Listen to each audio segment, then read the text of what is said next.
আসসালামু আলাইকুম প্রিয় শিক্ষার্থী। আজকের এই পর্বে আমরা পঞ্চম অধ্যায়ের বোর্ড অ্যানালিসিস নিয়ে আলোচনা করব। তো আমাদের পঞ্চম অধ্যায়ে দেখো যে পঞ্চম অধ্যায়ে আমরা অনেকগুলো হচ্ছে কি টাইপে বিভক্ত করেছি এই মানে আমাদের এই বোর্ড অ্যানালিসিসে।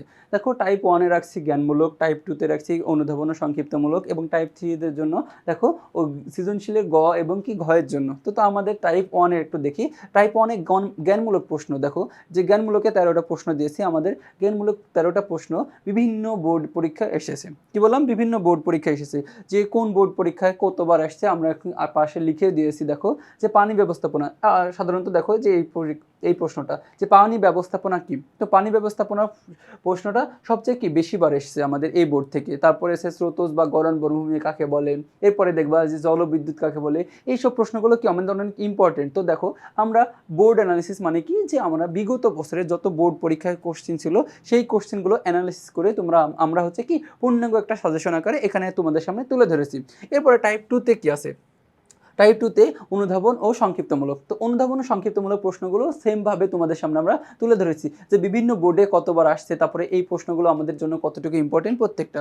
এরপরে সবচেয়ে গুরুত্বপূর্ণ যেটা সেটা হচ্ছে আমাদের সৃজনশীল গ এবং ঘ এর জন্য। কি সৃজনশীল গ এবং ঘ এর জন্য আমরা কি বিভিন্ন টপিক ভিত্তিক মানে কি টাইপ ভিত্তিক তোমাদের করেছি। যে টাইপ 3 তে রাখছি কি দেখো বাংলাদেশের প্রধান নদ নদী উৎপত্তিস্থল ও প্রবাহ পথ। দেখো প্রধান নদ নদী উৎপত্তিস্থল এই অধ্যায়ে সবচেয়ে কি গুরুত্বপূর্ণ একটা টপিক। কি বললাম? সবচেয়ে গুরুত্বপূর্ণ একটা টপিক। তো 18 সাল থেকে শুরু করে এই 25 সাল পর্যন্ত প্রায় অনেক বোর্ড পরীক্ষায় দেখো এই 25 সালে প্রায় কি অর্ধেকের বেশি বোর্ডে আমাদের প্রায় 5 থেকে 7টা বোর্ডে এই শুধু কি এই বাংলাদেশের প্রধান নদ নদী থেকে অবশ্যই প্রশ্ন আসছিল। এরপরে দেখো যে টাইপ 4 এ রাখছি যে নদ নদীর উপর জনবসতির নির্ভরশীলতা।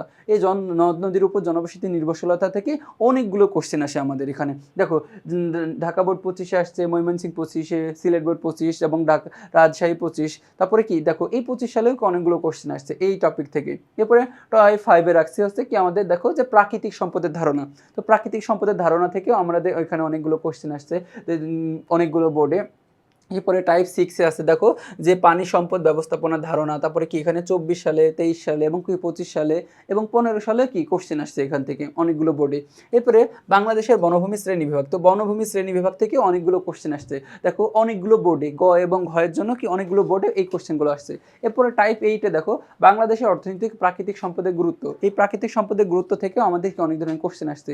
সিলেট বোর্ড 25 আসছে, বরিশাল বোর্ড 25-এ, ময়মনসিংহ 25, দিনাজপুর 24 এবং কি রাজশাহী 23 থেকে শুরু করে দেখো অনেকগুলো বোর্ডে 23 সালেও এই কোশ্চেনটা আসছে।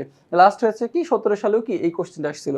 তো দেখো এখানে থেকে আমাদের এই কোশ্চেনগুলো কি যদি আমরা ধারণা নিতে পারি, আমাদেরকে একটা পুরো কনসেপ্টটা যদি নিতে পারি এই অধ্যায় থেকে, তাহলে আমরা বুঝতে পারবো যে আমাদের কি যে কোন টপিকগুলো আমরা একটু বেশি করে পড়বো, কোন টপিকগুলো কি একটু আমাদের বেশি ইম্পর্টেন্ট, কোন টপিকগুলো একটু কি কম ইম্পর্টেন্ট। তো দেখো আমরা পূর্ণাঙ্গ একটা কি তোমাদের সামনে একটা বোর্ড অ্যানালিসিস তুলে ধরলাম। তো পরবর্তী তোমাদের সাথে আবার দেখা হবে। আসসালামু আলাইকুম।